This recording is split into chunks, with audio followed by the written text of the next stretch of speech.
Hello, friends, and welcome back to Stories About Entitled People. Let's start with a story about a not-so-small petty revenge to warm you up. But before we begin, don't forget to subscribe to our channel if you're new here and turn on notifications so you don't miss a new video every single day. Here we go.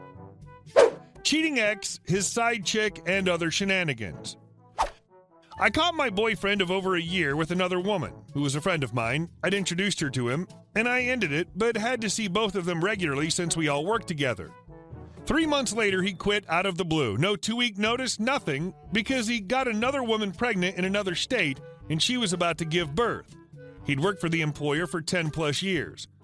My ex-friend tried to come cry to me about how he'd hurt her too. I guess she assumed that I wouldn't embarrass her in public. She was wrong. I chewed her butt in front of everyone in the break room and told her she got what she deserved. Oh, and the kid wasn't his. He quit his cushy job for nothing and had left such a bad taste in the supervisor's mouth from the other a-hole things he'd done that when he tried to get his job back, the boss told him, "Don't call us, we'll call you." I didn't technically do crap, but God, after roughly 1 year of hell with them and the year of chaos afterwards, I really slept a lot better at night. And our next story. Oh, so you've got strong political backers? You're still going down. Background. This story takes place in Asia, not the US or any other Western country. My wife, late 20s, is working in a newly set up government branch office of only 20 people, which by virtue of its nature requires a lot of interaction and support from high-ranking politicians and the grassroots. Most of her colleagues are thus seniors and retirees with a lot of clout in their respective communities and strongly recommended/backed by their area's sort of equivalent of a mayor to join the office. More background. When my wife first joined, there was this particular guy who we'll call Jack. Jack was in his 60s, coming out of retirement, and was charismatic as hell. He was the undeniable alpha male in the office and had the respect and support of almost all other colleagues, thanks to him generously buying everyone in his group lunch almost every day. The relatively younger, 30 to 40-year-old ladies even called him Papa Jack or some other endearing term. Even the boss gave him great leeway. Jack could tell off the boss during meetings, and the boss would just suck it up. Now at this point, all we knew is that Jack was charismatic AF, one of the pastors of a megachurch even, and had the support of a very high-ranking politician. In fact, Jack was apparently very rich and had no need to work this job, but was there due to politics. Also, why the boss, who had no political backing, gave him that much leeway. I was in between jobs at this time and helped my wife out at her office from time to time, cultivating a pretty good relationship with her boss. First time I was at her office, Jack came over with his posse, sized me up by asking lots of personal questions, and made some jokes about me. Immediately it rubbed me the wrong way, and he gave me the impression that he was an arrogant P. However, I gave him the benefit of the doubt as the other colleagues were quick to praise him despite his loud mouth. The first time I worked directly with him, however, shattered any illusions I had about his competency. This guy was horribly inept at his work and got away with it all the time. My wife even told me that she was unhappy about how he would make jokes about her or even poke her in the belly or arms and comment on her putting on weight. She, however, still gave him the benefit of doubt as she mentioned that he saw her as a daughter and perhaps being childish was just part of his joker attitude. The incident. Couple months later, it was Jack's birthday, and most of the office, except the boss, attended after work. My wife got him a gift, as did everyone else, and he thanked her by plying her with expensive wine. Now, my wife is not a good drinker, and everybody in the office knew it, but was still pressured into drinking. Towards the end of the party, he offered to drive my wife and some other colleagues staying nearby home. My wife agreed as it was in a group, and it was way too late or expensive to go by public transport, and her cell phone was dead. However, instead of dropping my wife off first, as her house was the nearest, he ended up dropping everyone else off first and then drove her to a somewhat deserted location instead of home. He then sexually harassed her, saying that he thought she was sexy, admitted to purposely plying her with alcohol, and that he really wanted to touch her. My wife was massively drunk, but thankfully fended off his advances and repeatedly asked to be driven home. Perhaps also driven by her latent unhappiness about the way he treats her at work, she reminded him of his religious work and his being a grandfather, such that he finally gave up and dropped her off somewhere not deserted, whereby she walked home and quickly called me. I rushed over and she related the whole incident, still tipsy AF. I called up her relatively good friend at work, whom I thought could be trustworthy, but the spineless fellow advised not to go against Jack and just let it go since nothing happened. Fine. Time to plot my revenge myself. The corporate compromise. The next day, I made a big show out of asking her boss out to discuss something. Jack was noticeably on leave, and the rest of the office was also acting oddly.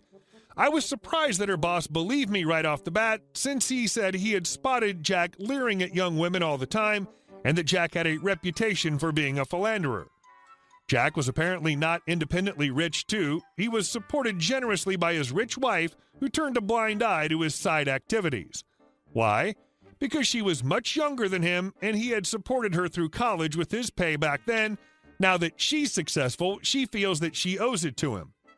However, Boss Man was apparently scared of the political repercussions from taking action against Jack, but promised to keep an eye on him and let my wife telecommute to work instead. Still, Boss Man had to inform his boss as part of protocol, who totally lost his crap.